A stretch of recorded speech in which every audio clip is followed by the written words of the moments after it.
Ağzından gelýän erwet islardan gutulmaň 10 sany usuly.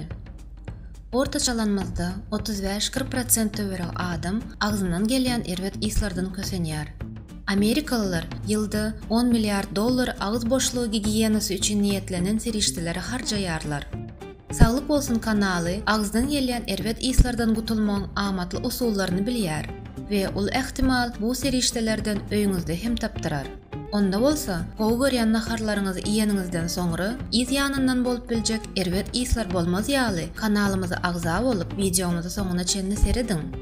Ağız boşluğu arassalap we demiňizi täzeläp biljek tebiği serişdelere ulanyň. Tebiği serişdeler bar wagty ummasız pula durýan ağız boşluğuny arassalaýjy serişdelere harç etmek hökmän dälmika diýip pikir edýäris. Ter narpyz yapraklaryny çeýnäp görüň.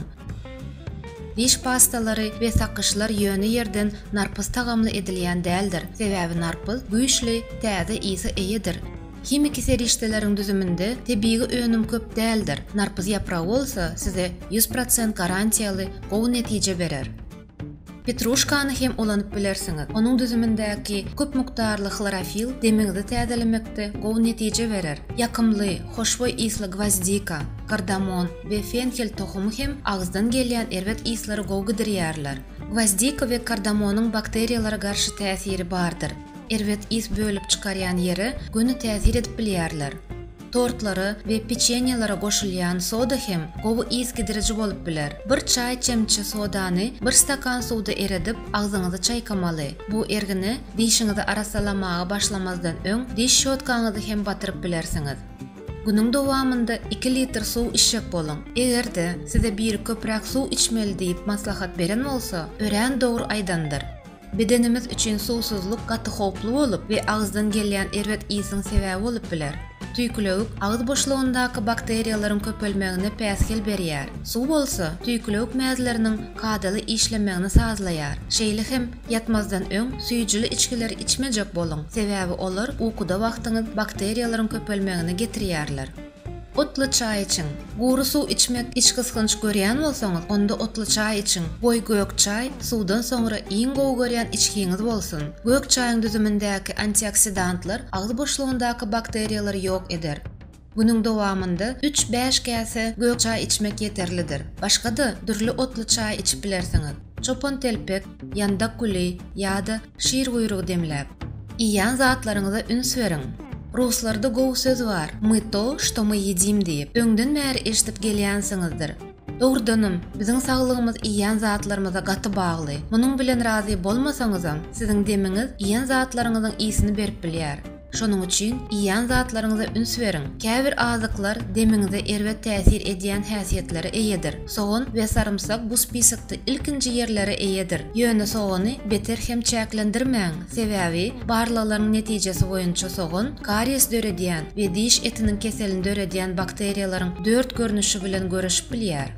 Şeýle hem düzümünde fruktoza we turşulugy artykmaç bolan önümlerden gaça durun. Olar bakteriýalaryň köpelmegini getirýärler. Ajygan wagtyňyz gatyk ýa-da alma iýiň. Almanyň düzümindäki pektin örän peýdaly heteropolisaharid bolup tüýkülegiň bölünip çykarmagyny getirýär. Elin gatyň aktiw maddalary hem ağız boşluğundaky bakteriýalary azaldyp bilýär. Efir ýağlaryny ulanyp görüň. Düzümi 100% tebiği bolan önümleriň reklamasyny köp görkezýändirler. Ýöne oňa ynanmalymy? Bärde sorag olaryň tebiğiligiňde däldi, düzümindäki maddalar ziýanly bakteriýalar bilen bilelikde peýdaly bolanlary hem ýok edýänligidir. Bu ýagdaýda ağız boşluğunyň mikroflorasyna dikelip bilýän efir ýağlar ulanmak has oňoýly bolar. Narpyz, portakal ýa-da gvazdika efir ýağlary suwa goşulmagynda ağzyňyzy çaýkap bilersiňiz.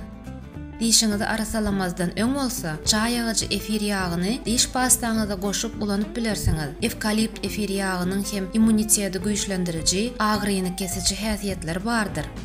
Tebigatda biziň bedenimiziň mätäç bolan ähli zady bardyr. Esasy zat bolsa, dogry bolanyny saýlamakdadyr. Dilinizi arassalan, madama dişleriňizi arassalaýarsyňyzmy? Haçanam bolsa dilinizi arassalapdyňyzmy? Gen gören bolsaňyzam, dil arassalamak ağız boşluğunyň gigiyenasynyň iň esasy kadalarynyň biridir. Dilinizde erwet is yaradyjy bakteriýalar köpelip bilýär. Dişleriňizi arassalandan soňra şotkaňyz bilen dilinizi hem üstüni örtýän bakteriýalardan arassalaň. Munun üçin ýüriti dil arasalaýjy gyrgyjy ýa-da hatda çaý çemçesini hem ulanyp bilersiňiz. Dişiňizi günde 2 ýedek arasalaň we diş arasalaýjy sapagyny ulanyň. Dişiňizi azyndan 2 minutyň dowamında arasalaň. Diş arasalaýjy sapagy hem bunyň dowamında bir ýedek ulanyň. Diş sapagy erwet is döredip bilen bakteriýalaryň yerleşen ýerine baryp ýok etmekde diş şotkaga görä has ukyply we ähmiýetlidir. Amerikan Stomatologik Birleşmesiniň derňewlerine görä, aýallaryň diňe 55% günde 2 ýedek dişlerini arasalaýarlar. Erkekler ondan hem az, diňe 49%. Diş etlerinin sağlygyna üns beriň. Bakteriýalar köplenç iki dişiň düýbündäki boşluk ýerlerde üýşýärler we erwet is ýaýradýarlar.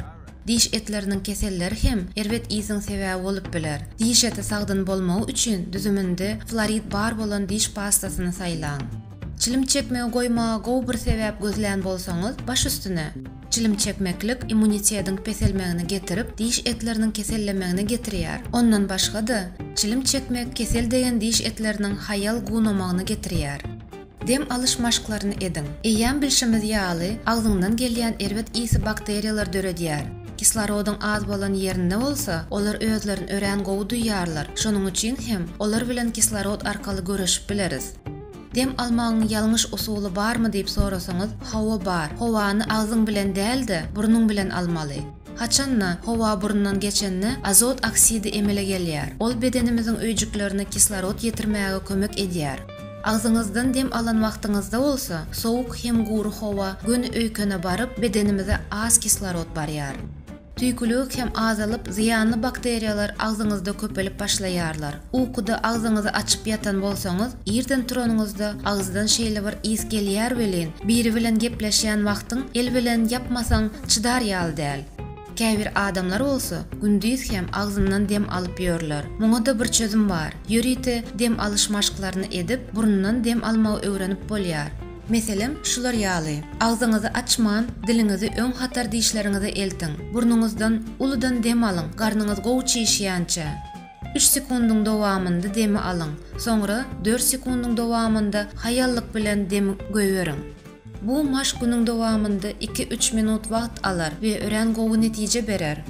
Citrus meýweleriň cedrasyny, ýagny gawagyny çeýnäň. Limon ýa-da apelsin gawagy çeýnän wagtyňyzda demiňiz arasylanyp, cedranyň düzümindäki limon turşusy tüýkülüň bölüm çykarmagyny getirýär. Tüýkülük bolsa, bedenimiziň agzdaky erwet islerden we dişler örtýän ziyanly bakteriýalardan kadaly goraw mexanizmi. Siziň agzalyp geçilen usullardan ulanyp göreniňiz barmy? Belki-de özüňiziň gowy usuluňyz bardyr. Onda onu kommentariýalarda biz bilen paýlaşyp bilermisiňiz? Bu video üçin like goýup, kanaly agza bolmagy ýatdan çykarmaň. Saglyk bolsun kanalymyza goşulyň we durmuşyň ýakty tarapynda boluň. Onu indiki videoda görüşýänçek size saglyk bolsun diýäris.